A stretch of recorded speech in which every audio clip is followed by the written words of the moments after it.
पटना में थूकना पड़ेगा महंगा, नगर निगम का बड़ा फैसला, भारी जुर्माना के साथ जेल भी। आदाब नमस्कार, आप देख रहे हैं मंथन टुडे, मैं हूं आपके साथ उज़मा।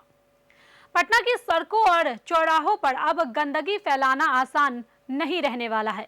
सार्वजनिक स्थानों पर थूकने की पुरानी और गैर जिम्मेदार आदत अब लगाम लगाने के लिए पटना नगर निगम ने एक सख्त और अनोखा कदम उठाया है, जो सीधे लोगों की मानसिकता को चुनौती देता है। अब नियम तोड़ने वालों पर सिर्फ जुर्माना ही नहीं लगेगा, बल्कि उनकी पहचान भी सार्वजनिक की जाएगी, ताकि समाज के सामने एक मजबूत उदाहरण पेश हो सके। नगर निगम की नई व्यवस्था के तहत पब्लिक प्लेस में थूकते पकड़े गए लोगों का चेहरा शहर में लगी टीवी स्क्रीन और वेरिएबल मैसेज डिस्प्ले पर दिखाया जाएगा। इसका मकसद शर्मिंदगी के जरिए लोगों को स्वच्छता के प्रति जिम्मेदार बनाना है, ताकि दोबारा ऐसी गलती करने से पहले वे सोचने को मजबूर हो।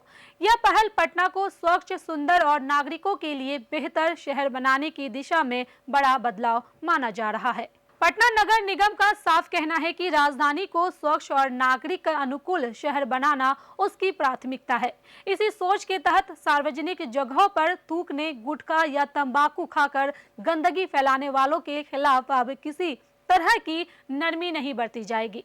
खुले में थूकते पकड़े जाने पर तुरंत 500 रुपए का जुर्माना लगाया जाएगा, ताकि लोग मौके पर ही अपनी गलती की कीमत समझ सके और नियमों का पालन कर सकें। इस अभियान की सबसे खास बात यह है कि गंदगी फैलाने वालों को प्रतीकात्मक रूप से नगर शत्रु घोषित किया जा रहा है। ऐसे लोगों की तस्वीर सार्वजनिक स्क्रीन पर दिखाकर सामाजिक दबाव बनाया जाएगा।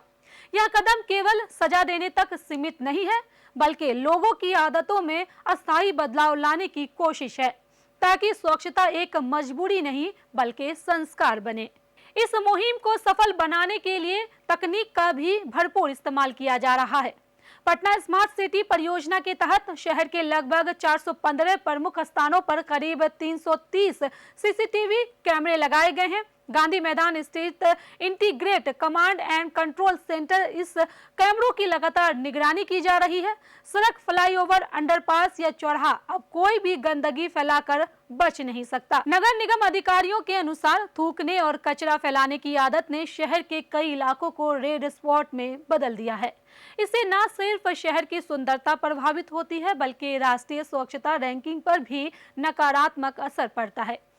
इस सख्त अभियान से इन इलाकों की तस्वीर बदलने और पटना की छवि एक साफ सुथरी राजधानी के रूप में स्थापित होने की उम्मीद है। हाल ही में पटना जंक्शन से मल्टी मॉडल हब को जोड़ने वाले अंडरग्राउंड सबवे में चलाए गए विशेष अभियान के दौरान करीब 250 लोगों से जुर्माना वसूला गया। यह आंकड़ा साफ दिखाता है कि कार्रवाई केवल कागजों तक सीमित नहीं है, बल्कि जमीन पर असर दिखा रही है। अगर यह अभियान लगातार पारदर्शी और निष्पक्ष तरीके से चलता रहा तो न केवल शहर की सूरत बदलेगी, बल्कि लोगों की सोच और आदतों में भी सकारात्मक परिवर्तन आएगा। इस बदलाव से आने वाली पीढ़ियों को स्वच्छ, स्वस्थ और जिम्मेदार शहर का अनुभव मिलेगा। तो चलिए, फिलहाल इस खबर में बस इतना ही। देश दुनिया की ऐसी तमाम बड़ी खबरों के लिए बने रहे मंथन टुडे के साथ ही हमारे चैनल को लाइक करें, सब्सक्राइब करें, फॉलो करें और निष्पक्ष पत्रकारिता देखना है तो देखते रहे मंथन टुडे। बहुत बहुत शुक्रिया।